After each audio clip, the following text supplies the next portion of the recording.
వారం రోజుల్లో 6 ఇన్సిడెంట్స్ చట్టానికి విరుద్ధంగా ప్రభుత్వాన్ని దుర్వినియోగం చేస్తా అధికార అహంకారంతో ప్రవర్తనలతో లేదంటే గనక ఎవడేం చేయలేడన్న ధైర్యంతో సాగుతున్నాయి.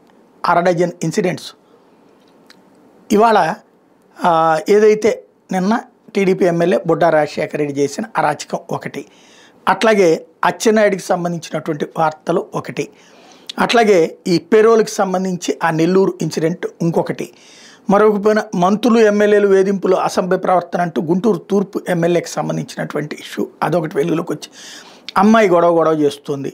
అట్లాగే కోన రవికుమార్ ఇష్యూలో ఒక అమ్మాయి రోడ్డు ఎక్కినటువంటి సంఘటనలు.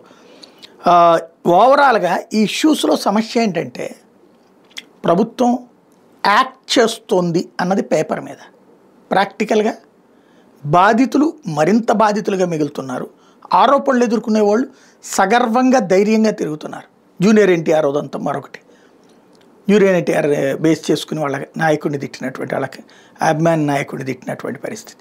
ఇవన్నీ కూడా ఏం చూపెడుతున్నాయి? మా ఇష్టం, మేమేం మాట్లాడినా కరెక్ట్ అనేటటువంటి ధైర్యం అధికారపక్ష శాసనసభ్యుల్లో వచ్చింది, అధికారపక్ష నేతల్లో వచ్చింది.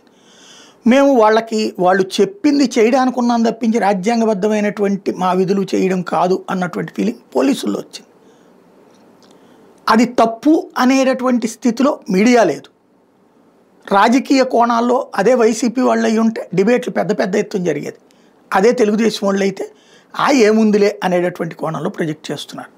ఓవరాల్గా రాష్ట్రంలో జరుగుతున్నటువంటి విచిత్ర పరిణామాలు అయ్యాయి.